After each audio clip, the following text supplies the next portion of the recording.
Hello, everybody. Welcome to EFL playoff predictions for the semi-final second leg. We are brought to you again in association with Boyle Sport, home of the early payout. And Sam, we didn't think Boyle Sport would be doing many early payouts. They pay out at 2-0 up because that doesn't really happen in the playoffs, does it? And we don't get any away wins in the playoffs either, do we? And by God, a few particular examples.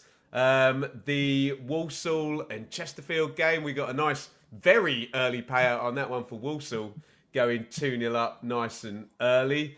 And Sheffield United, obviously, in the Championship, not only got themselves 2-0 up, but 3-0 up. So head over to Boyle Sport if your game goes a 2-goal deficit in any way, shape, form, or fashion. They will pay out no matter where you are in the game. Please gamble responsibly. 18 plus only. BeGambleAware.org.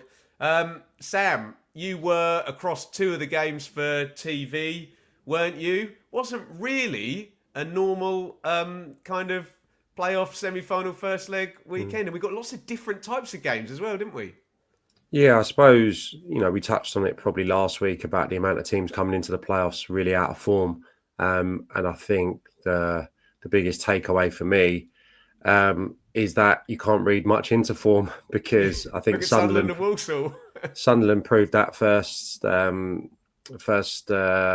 firstly, and then obviously Walsall was hugely surprising last night.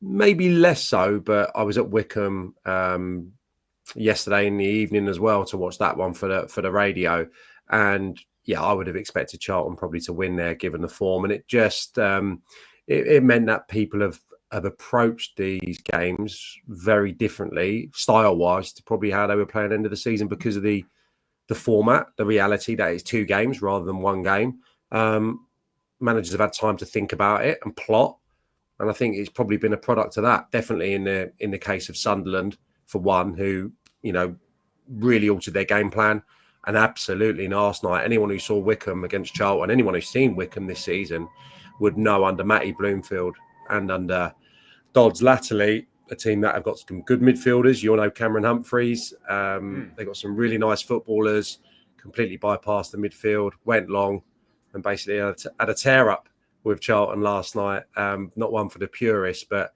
just shows you that it's all about getting through. Doesn't matter how you perform. Gotta love tournament football, have you? I had a few confused people, I think, in the watch along, particularly in the Coventry game, saying, "Oh, this is a bit flat, isn't it?" And I'm like, have you ever seen and go to any World Cup game, the greatest players in the world get into the knockout phases, and the jeopardy, it is just a hard chess game to play. And it was a hard game on the predictions last time. Obviously, Sam, it was the first time since 2008 we got a double away win in the Championship, and then that followed suit all the way through the weekend. You've already made mention of there being no home wins in any of the first legs, which meant a pretty pathetic score of 1-0. To me, I had Stockport and Orient drawing, and that was about it. But pretty surprising, Sam, if we can defend ourselves. Yeah, the one thing I said that had any sense to it was probably that Wimbledon at Notts County was going to be low scoring. Other than that, a bit of a hellish first playoff round for me. But yeah, I think it just shows you the unpredictability, and so much can be read into form. And I was guilty of that. I think everyone would be guilty of that going into these games. But again, it just shows you about game plan. It shows you about running the clock down, dark arts, all those things that for an away team is part and parcel of those first legs. And I thought we saw it in evidence. Absolutely. The one kind of really good shootout was the one I was suggesting may come in the second leg between Leyton Orient and Stockport. I thought the first leg would still be a bit more cagey than it was, but that's the one for over your 2.5s, over your 3.5. And I think at Edgeley Park, that could be really good fun. Two teams going for it. Well, let's go for it ourselves then, Sam. Get involved in the comments. Fixtures as ever in the descriptions. Points been at a premium, let's just say, but give yourself 1 point for a correct outcome. And we're only talking 90 minutes in these second legs. If you want to if you are calling an even score in the tie and you want to talk about extra time, feel free to go ahead and do that. Sam and I will predict for 90, and then we'll talk to you a bit about extra time, but we won't hold ourselves truly to account on that one, because we may be... There's going to be a penalty shootout in one of the games. There always is. But get involved down there in the comments. Get your predictions in. One tie with the biggest deficit is the first one. Tonight, as we're recording, a whole week of playoffs coming up, is Sheffield United versus Bristol City, and a 3-goal advantage for the Blades, Sam. Yeah, I read some of Liam Manning's comments last night, and of course he's going to say that they can achieve it. It's been done previously, maybe not too readily in the playoffs in this country, but in Champions League and such like, miracles can happen. And of course, we had Sheffield Wednesday not so long ago. Difference being, this is Bristol City going to Sheffield rather than... And they're the 6th place team and not the 3rd place team like Sheffield Wednesday were, yeah? Rather than, welcoming a slightly inferior team to Ashton Gate where they may have an opportunity. So I think it's really difficult how to play this as Bristol City. You've got to start the game relatively tight and hope you probably get that early goal maybe in the first half to give yourselves an opportunity. I just think, have Bristol City realistically got the firepower? Have they got the goal power? Have they got the finishers in the squad? Sorry, that was my blind just lifting. It wasn't a ghost. Automatically opening in the sunshine. My answer to that would be no. So I'm going to go for a narrow Sheffield United win. I think it could be open. It will probably open up in the second half when Bristol City have to have more of a go. So I'm going to go for them to rally, potentially take the lead, but I'm going to go for Bristol City to win, Sheffield United to win 2-1 and have a relatively safe passage to Wembley. Yeah, so, it won't be any surprise for me to predict. I think Sheffield United are going to qualify.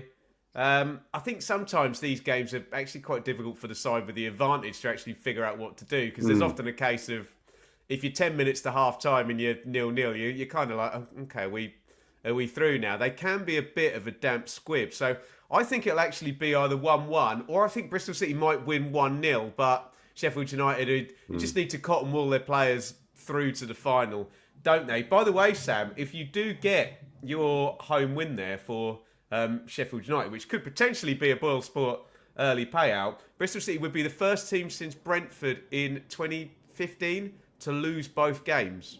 Normally, we get at least a draw from someone. So I'll go for the draw. Maybe Bristol City will take the lead in 55 or something, and everyone will be excited, and then Sheffield United will equalise, and it'll be like, no, we're all going home. So I'll go. I'm regretting my prediction now. I think you're making a lot of sense there. However, what I will say is in the Championship, there's not been too many 3-0 leads. So this is quite unprecedented how it's going to play out. And it could go either way. I can see the sense in what you're saying, but I could also see maybe the pressure's not going to be on. If we're going into the last 20 minutes of the game and it's 1-0 Bristol City or 1-1, I think that freedom could play into Sheffield United's hands.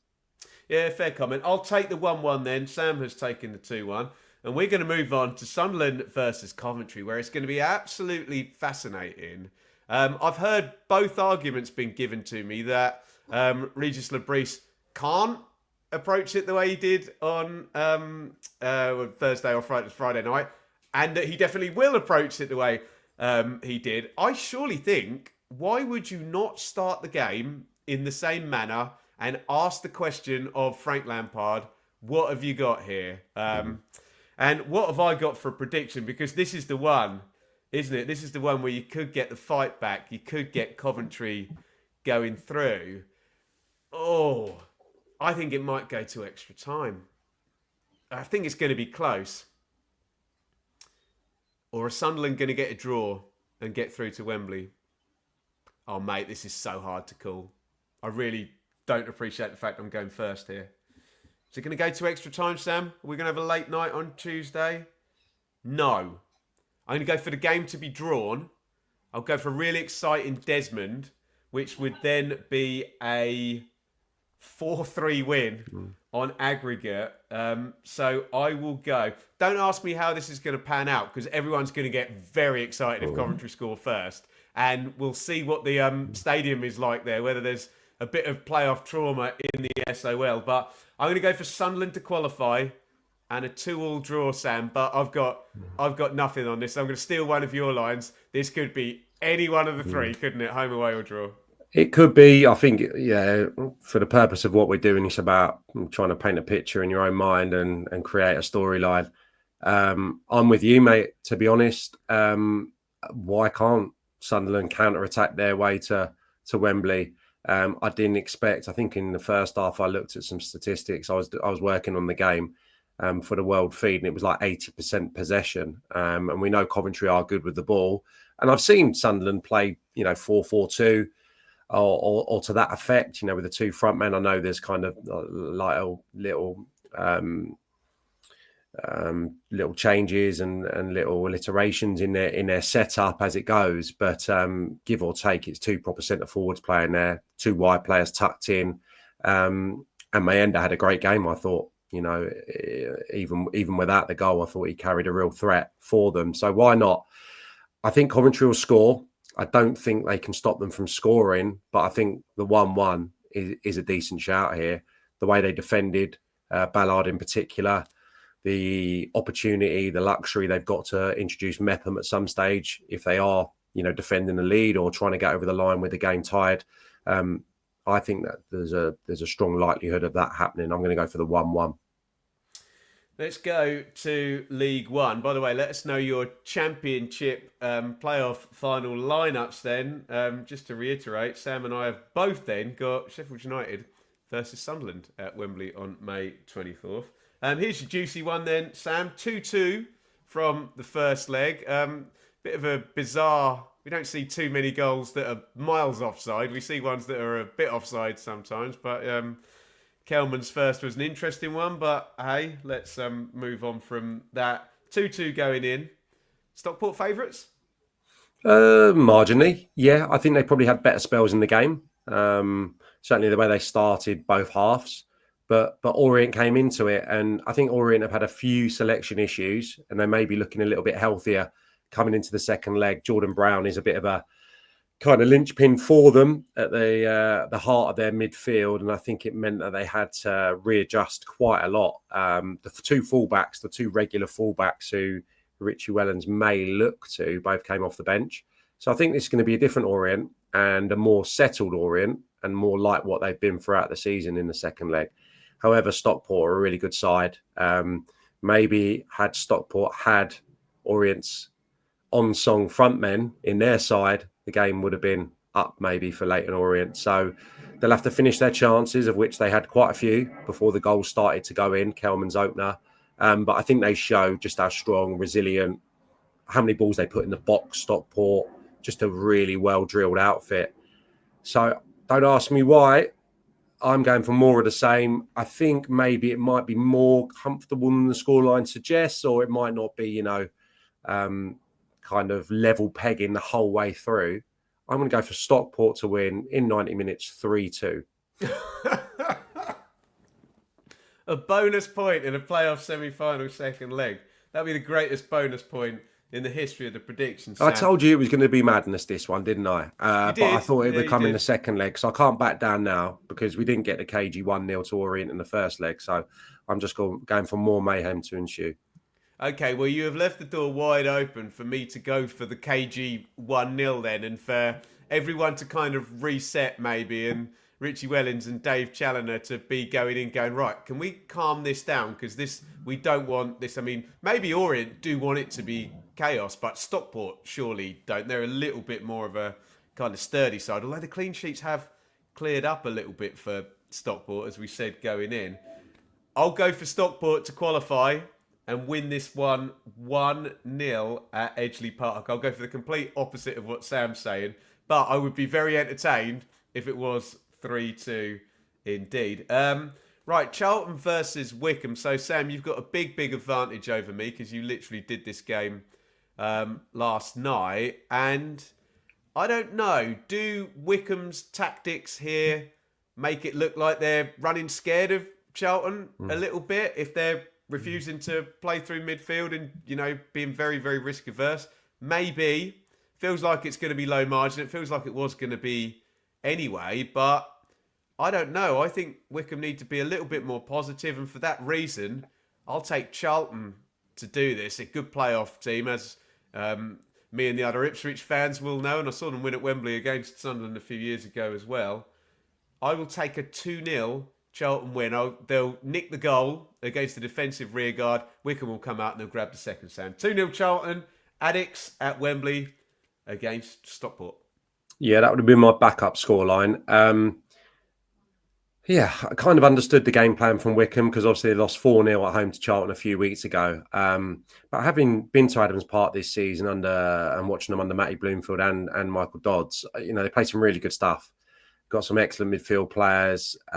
They just, play some nice patterns, some nice football. None of that was evident last night. So clearly it was a game plan. The phrase I've been using, let's fight fire with fire. And basically let's not play short, because Nathan Jones' teams are historically very aggressive from the front, incredibly hard-working. They alleviated that risk and they went back to their mobile front three. And the two teams cancelled each other out. So it could be more of the same. However, there's going to be 27,000 people inside of the Valley, I think. And there's Thierry Small to come back in for Charlton, who's the kind of right wing back hybrid. I think that's the obvious change for Charlton. I think that could, not saying he's going to be the player to score or assist, but I think one or two changes for Nathan Jones could just swing it in his favour. For that reason, I'll go for a 1-0, and I'll go for Lloyd Jones and Gillespie over the two legs to get the better of Kone, who was better last night, but still cutting a bit of a frustrating figure. So 1-0. You don't fancy going for the 0-0 and the 1-0 in extra time? You're going in 90? Yeah, I'll go 90. I'll go maybe, one of those, we're building it as, a scrap, really tight affair. We might get that early goal. Okay. And then it's just, Charlton defending their box for dear life for 70 minutes. Oh, right, let's go on to League Two. And yeah, I think we all had Chesterfield coming in as the strongest side against Walsall, but not only just 2-0 up, I think it was before the sort of 35-40 minute mark, wasn't it, Sam? And great performance by Walsall. Sam, I know you've seen them a couple of times. You would have backed Chesterfield to at least score in the first leg, so the clean sheet's equally impressive, isn't it? What's going to happen? Because if I know Paul Cook like I do, his response will be, okay, well, we're just going to have to attack the second leg, aren't we? Which could make it very entertaining. Sam, Walsall with a 2-goal advantage. Yeah, I was surprised by the result, of course, probably by the margin as well. And I think Matt Sadler's just, he's altered one or two things. Obviously, Chang's not been a regular this season. Hall, who got the goal on final day, I think those two have been missing, unavailable at times this season, which has limited his options, especially in midfield. So those two come into the fore, and some other players as well who haven't been mainstays, is really positive for him. The goalkeeper was still outstanding here. Simkin needing him. It looked like Liam Gordon was involved in absolutely everything. The left back, who I really like. I think it's going to be tense. I think it's going to be nervy. I'm going to back Walsall to get to Wembley, but I'm going to back Chesterfield to win this game. I'm going to go for Chesterfield to win 2-1 and Walsall to scrape to Wembley. And you'll understand why I'm pulling this face, because I had the same scoreline down. That, I don't know what order the goals will go in, but I had Chesterfield being able to score and get something here, but Walsall, they just need that one goal, don't they? And that means then to even take it to extra time, Chesterfield need 3. And I'm kind of with you. I can see him scoring twice, but maybe not 3 times. So I've had the 2-2 in Sunderland Coventry, haven't I? Oh, I don't know how to play this now, Sam. You've taken that one. Look, no one's gone extra time in any of these, have they? So, shall I do that then? Let's go for a mirror image, and I'll go for Chesterfield to win it 2-0, because surely, law of averages, one of these ties is going to extra time and maybe penalties. I'll stop there at 2-0, and we're going to go to the 120-minute match over just off the M6 there at Spaghetti Junction. So I'll go Walsall 0, Chesterfield 2, and I did look it up. It was 39 minutes. So with our wonderful friends at Boyle Sport, if you'd been on Walsall at the weekend, they would have paid out on the win in minute 39, the home of the early payout. And is Wimbledon, Sam, going to be the home of the playoff finalists? What a win that was. I was listening to you kind of intently on this game because I know you're very knowledgeable, particularly on Wimbledon as well.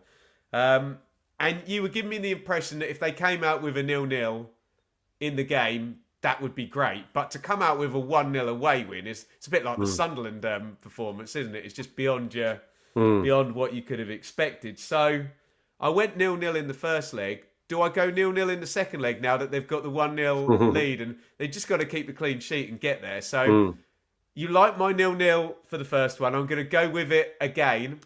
0-0, which would put Johnny Jackson and Wimbledon at Wembley.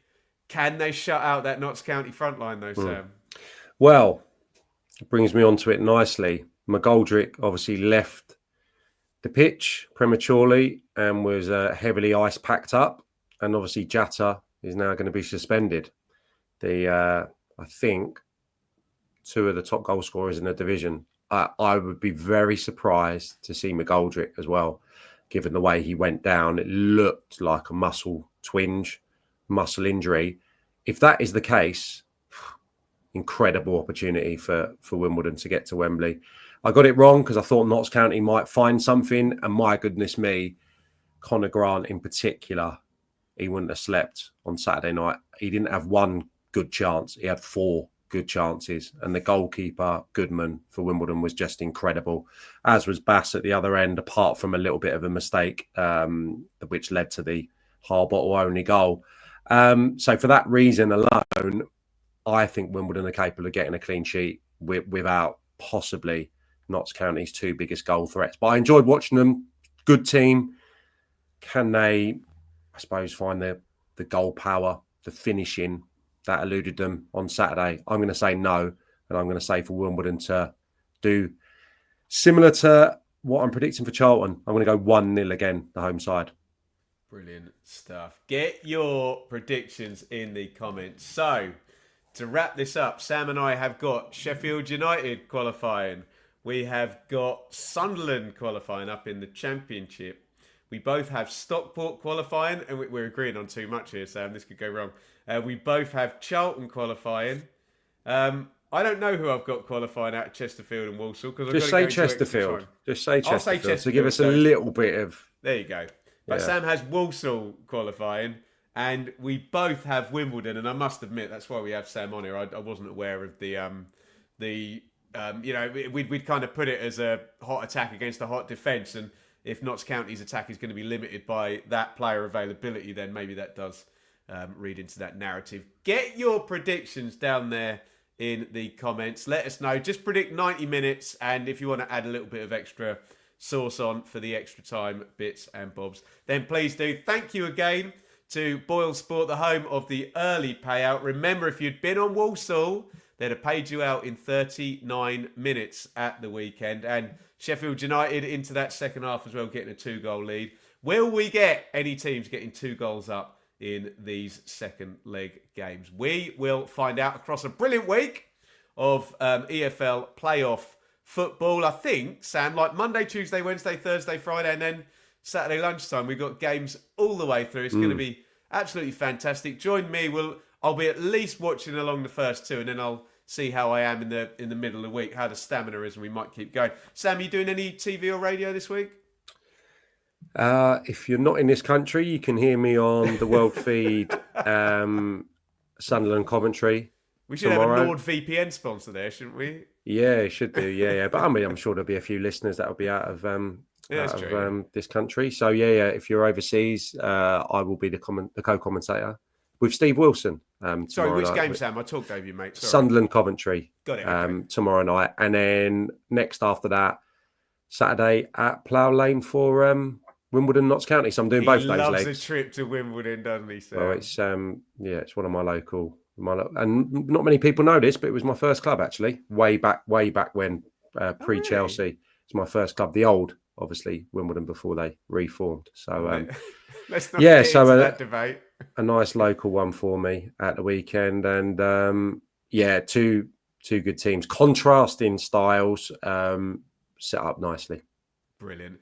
And Sam Parkin will be back. Do you want to wait until the back end of the week, or should we, no? If we do championship checking, we'll try and get Sam, and we'll just focus on the championship games, and we'll throw in what we know about the other stuff. So it'll be Wednesday or Thursday. Sam will be back here for the check-in podcast. Check the socials, and we'll get that all arranged. Come and join me on all the watch-alongs, and enjoy a beautiful week of playoff football.